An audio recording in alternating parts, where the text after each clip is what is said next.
when your typical doctor gets out of medical school, he or she is how many $100,000 in debt? It's terrible. So the debt, they're a slave to the debt, and they've got to pay off the debt.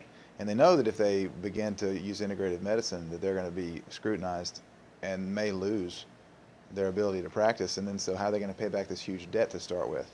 That's a really good point. I think I ended up about $250,000 in debt by the time I got done with all those years of education. Right. And you're stuck with paying that debt back, and you do have to think about that. But my philosophy, and I happen to be fortunate enough to marry a beautiful woman that was a physician's assistant when I married her. Yeah. I stole her away from another doctor. They weren't married, but she was working for him. So I got the best of both worlds. I took her as a physician's assistant and married her. Smart man. Yeah, smart. But she was also a patient advocate. And by being a patient advocate, she always made sure, number one, that the bills were paid, but number two, if a patient had nothing or couldn't pay the bills, the old adage about bringing a chicken to your doctor in the old days. Well, actually, we had farmers that didn't have a lot of money. And every morning we go out and there'd be a gallon of milk on the porch. She worked it out and somehow she made it work. But we had a very successful practice and we had a lot of wealthy people as well that could afford to pay. But you're absolutely right, that does affect medicine. That's admirable to hear, the way that you would allow patients that didn't have as much to pay off in other ways, to do kind of a barter system or whatnot. Believe it or not, there are a lot of doctors out there like that. Unfortunately, when they get into a group, and most of them now have to be in a group to survive, because the malpractice insurance for allopaths is out of this world. And the other bad part about that is they always settle rather than go to trial. So the doctor is always conflicted. They don't have the option to barter because they have to provide for the group. Sure.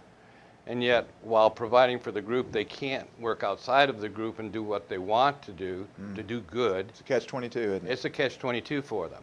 And they're really trapped. And so, while I can say that about oncologists, because out of their own mouths, over 90% of them won't use what they prescribe, and yet they will prescribe it to others. I can't say that about family practitioners or internists or orthopedic surgeons. One of my first students was a Harvard grad director of orthopedic surgery at Frederick Memorial Hospital in Frederick, Maryland. And he was an extraordinary man. And Harvard grad, and at that time, he was in his 60s, had been the head of orthopedics there for a number of years, and had learned that he wanted to learn more. He'd learned how much he didn't know, and that's one thing we learn every day, is what we don't know. As you get older, you learn that you don't know much. Yes. Well, I'm glad you make that distinction, because I agree with you 100% about that. And a lot of times from the information that's in my book, I get accused of being anti-doctor, and anytime I get accused of being anti-doctor, I get emails that say, you just hate doctors. I say, you obviously haven't read the book, because I'm not anti-doctor at all. I think most doctors are well-meaning, well-intentioned people. Just specifically in the area of cancer treatment, they've been trained a wrong protocol. And specifically in cancer, because there's other areas of medicine that we've taken leaps and bounds of progress over the last 50 years, but just not in cancer treatment. I would agree with that. And AIDS is another good example. If you look at cancer, doctors are not trained to treat cancer because you have a failure of the immune system. They're not trained in deductive reasoning. They're trained to treat the symptoms of the disease. They're trained through memorization. Right. Which gives them no other options but to treat the symptoms of the disease, because they're forced to memorize. They can't troubleshoot, can they? No, they can't.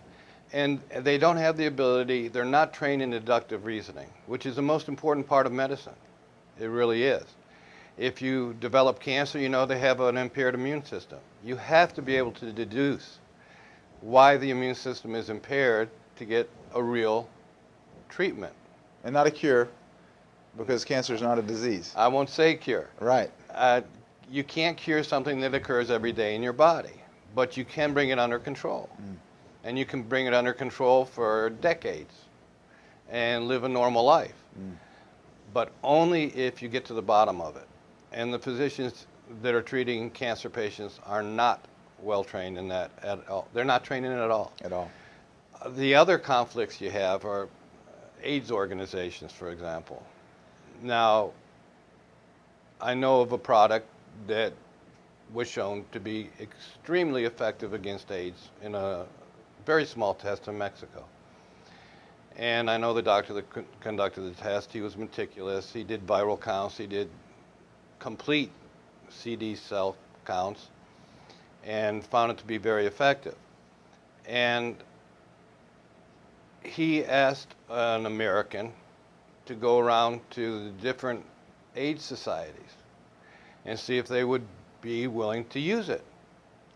And they were going to give him the product. Didn't want it, did they? They didn't want it because their livelihood, the directors of these AIDS organizations' livelihood, relied on government funding, which meant it had to be FDA approved. And if AIDS wasn't there, their job wasn't there.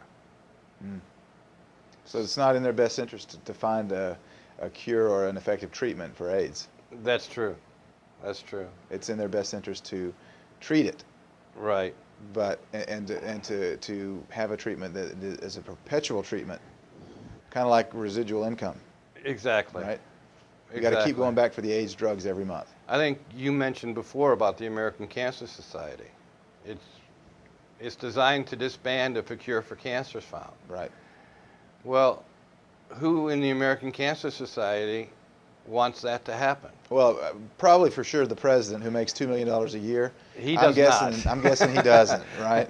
I mean, you don't want that kind of income cut off. Right. And when you look at the tiers that go down and the people that rely on cancer for their income, Right. it is extraordinary. There's a quote maybe 10 years ago that I remember quoting from the New York Times, and it was an economist, and he said, from a business perspective, the cancer industry has the best business model he's ever seen.